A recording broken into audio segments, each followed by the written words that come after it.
El rock and roll está de luto, se ha ido un guerrero, el último gran profeta de un sonido que nunca pidió permiso. Hoy despedimos a Jorge Martínez en el alma, la guitarra y la voz de Ilegales.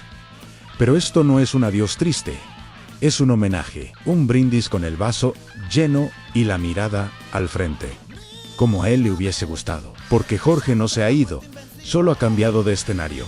Todo empezó en Asturias, a principios de los 80, un joven que venía de bandas como Madson o Los Metálicos, decidió que el rock en España necesitaba una descarga eléctrica, una dosis de verdad sin anestesia. En 1982 fundó Ilegales, y con ellos parió un sonido que lo cambiaría todo. Ese mismo año lanzaron su primer disco, el de La mano en el pecho, un álbum que no es solo un disco, es una declaración de principios. Desde el primer acorde sabías que estabas ante algo diferente, algo peligroso, una fusión de la rabia del punk con la elegancia del post-punk, y unas letras que eran navajazos a la hipocresía. Jorge no escribía canciones, esculpía himnos.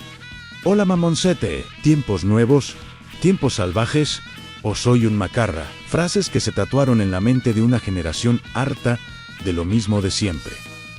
La guitarra de Jorge era un arma precisa. Sus solos, limpios y directos, eran una lección de maestría. Demostró que se podía ser un macarra y un virtuoso al mismo tiempo. No era el típico punk de 3 acordes y a correr. Él era un perfeccionista, un obseso del sonido ilegal. Exigía a su banda y a sí mismo un nivel de ejecución impecable. Porque la rebeldía, para Jorge, no estaba reñida con la excelencia. Fuera del escenario, su leyenda crecía. Su pasión por las armas antiguas y su colección de sables y katanas alimentaba la imagen del poeta guerrero.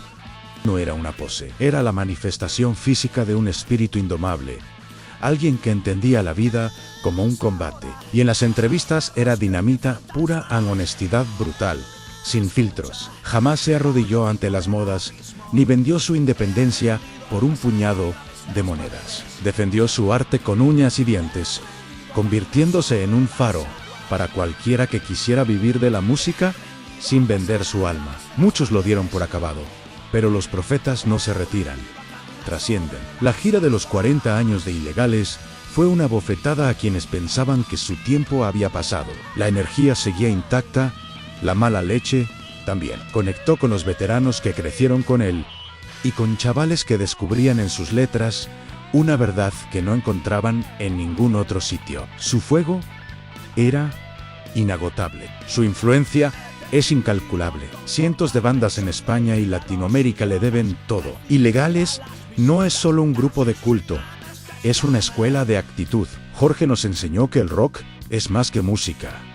Es una forma de mirar el mundo, de enfrentarse a él sin miedo y con la cabeza bien alta. Su fallecimiento, el 9 de diciembre de 2025, cierra un capítulo inmenso en la historia de nuestra música. Se va el hombre, pero queda su testamento. Quedan sus canciones como cicatrices que nos recuerdan que la vida es para vivirla con intensidad, sin pedir perdón ni permiso. Se apaga la voz, pero el eco de su guitarra resonará para siempre en cada garito, en cada alma solitaria que encuentra refugio en la noche. Gracias, Jorge, gracias por la honestidad, por los golpes de realidad y por enseñarnos que los tiempos siempre pueden ser salvajes.